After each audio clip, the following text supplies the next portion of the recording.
Welcome back with our main topic today. We're discussing today the recent economic development in Egypt. To shed more light on this, we have the pleasure to have with us over the phone our dear guest, Ambassador Gamal Bayoumi, former Assistant Foreign Minister. Good morning. Good morning. How are you? How are you, sir? Well, Your Excellency, Ambassador Bayoumi, recently the International Monetary Fund have said that it expects Egypt to achieve fourth highest growth rate among global economies. So if you would like to elaborate on this. Yes, we were lucky by taking the right decision in the right time when we started with the help of IMF in November 2016, our economic reform. That made us ready when the corona epidemic came and its economic problems. Also, we are ready when we have this war in Ukraine. So Egypt is among only 5 countries in the whole world whose economy will continuing growing positively, and expectations around 5.7% annual growth. Even in United States or China or in Europe, all these economies are diminishing this year. Anyway, I consider that we are lucky on one hand. On the other, that we have to double our efforts in order to compensate what's happening, in order to make our economic growth even much bigger, because we have the challenge of the birth rate, which is very high compared to other countries. So we are on the right track. This is the message. And we have to accelerate our efforts in order to be much better for the sake of our young generation. Yes, Your Excellency, Ambassador Bayoumi, what are your expectations concerning attracting investments to Egypt? We are doing our best, and according to Arab Fund for Investment, that Egypt is one of the largest attracting economies in the area, whether in Africa or the Arab world, for foreign direct investment. But still, we need more. Still, we have to do our homework in our country. Our bureaucracy is still not what we would like to have. Banking system should be much better than this, although we are now applying the international standards for banking, but still we have to be much more developed.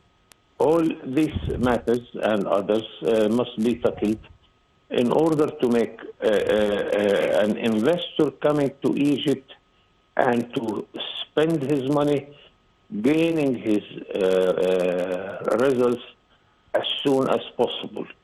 He is not ready to put his money in the bank, waiting for this decision or that decision. So our authority of investment is doing its best. The government is doing its best from another dimension, but we have 2 main problems: that the mass media is not helping us, that some public opinion is questioning why do we bring foreign investment instead of Egyptian investment. They do not know that Egyptian investment is depending on Egyptian saving, which is not enough to cover all our aims for investment. So we have to deal with all of these obstacles, but I think we are much better than others. But as Egyptians, we are ambitious to be much better than that. Yes, Ambassador Bayoumi, Your Excellency, also recently the Egyptian economy was able to achieve 6.2% growth rate despite the global crisis and the challenges. If you would like to comment on this, and what were the steps that the government have taken in order to achieve this growth rate? Exactly. This proves what I said, that we are lucky, because we are very serious people, and also we are lucky that we started our economic reform much earlier than the economic problems the whole world is facing. So I think that we should be satisfied, and we should also accelerate our efforts and double our efforts, because we deserve this good success, but we deserve even much better. Yes. How would that raise the trust of the international institutions and organizations in Egypt and in its economy?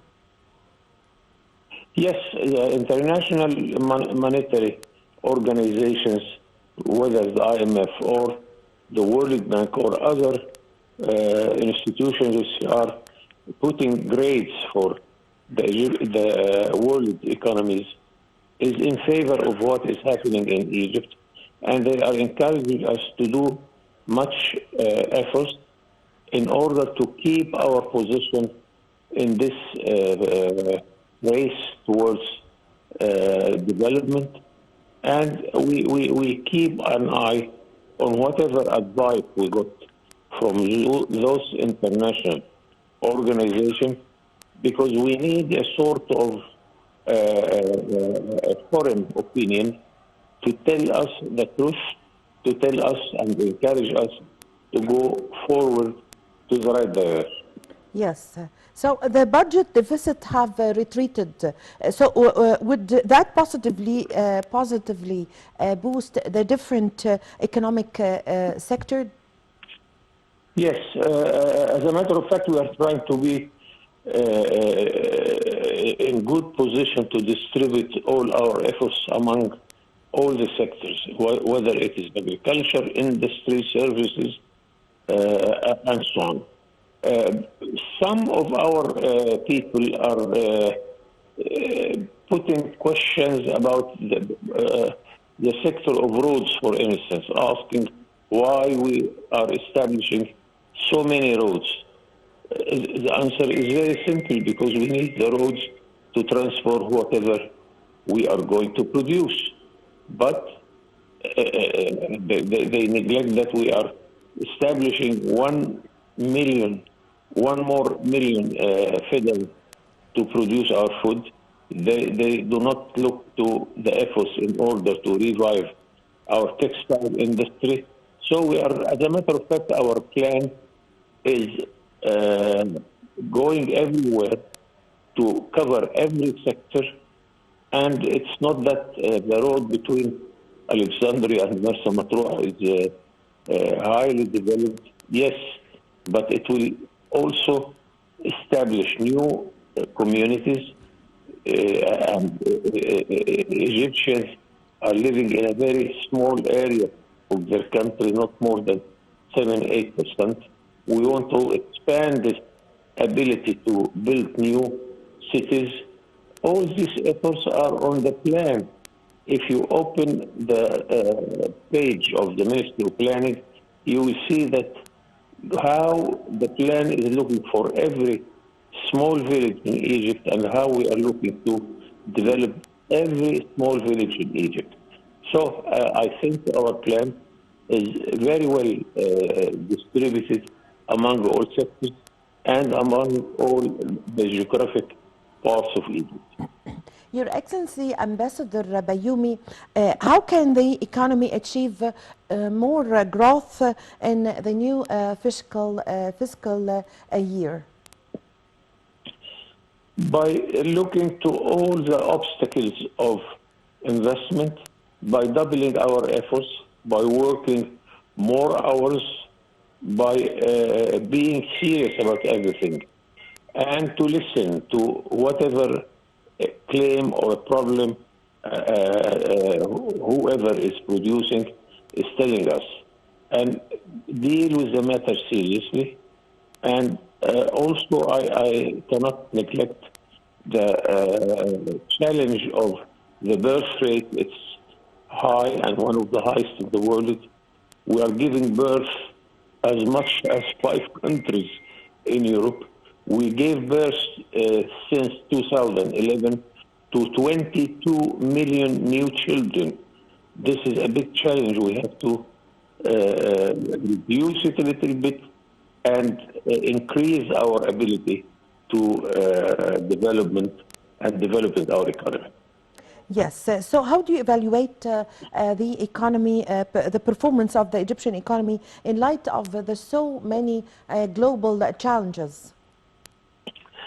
I am satisfied. I really, as if we look to the pure economy, it's okay. Development is going ahead, but also the distribution of wealth have to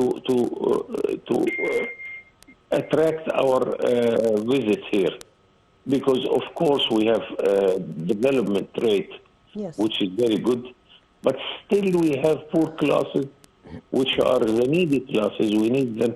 We need to reach them everywhere. And here we have a huge effort from the government and many projects, whether in housing, whether in healthcare, education. But I still think that we need to make more and more efforts in order to reach every single poor Egyptian, to make him able to work, able to have and to earn his food daily. Yes, Your Excellency, one of the most famous or important challenges and shocks that affected the economy not only in Egypt but in the whole world was the COVID-19. How do you see the Egyptian government, the Egyptian state dealing with the COVID-19 pandemic, facing it and to avoid its effect on the economy? At the same time, Egypt is going on with its development plan. I think we all of us were keen to follow what was going on, and I think we are lucky with a very active Ministry of Health, very active government, and really as a citizen, I easily went to have the anti-epidemic shock compared to the percentage of the disease in other countries. We are lucky, and now it's in a good control, by the way.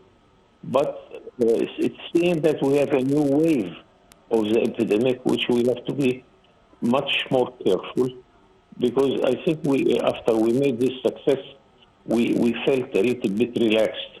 We shouldn't be relaxed here, and we have to continue our effort to face any new cases of the epidemic. Yes, Your Excellency, the International Monetary Fund said that Egypt is now taking serious steps to support its financial stability and continuation in implementing reforms. How do you see the importance of this statement? This is part of our relations of the IMF. IMF is helping us by many ways. First, that he is giving us advices like this. Second, that he is borrowing us very soft loans on 30 years with very small percentage of interest. And the third dimension is to give us reports about the Egyptian economy, which is very important for a new investment to come to Egypt, to see how the IMF and other international organizations are looking to our economy. And it's, thank God, it's still positive, and we are keeping this and maintaining this good relations. Hope that we can continue our efforts in order to keep our development in the right track. I thank you very much for your time. Thank you for your important information. Thank you so much, Ambassador Gamal Bayoumi, former Assistant Foreign Minister. Well, I thank you very much, ladies and gentlemen, for following me in this segment. My name is Amal Mukhtar. I leave you with the rest of the segments of The Breakfast Show.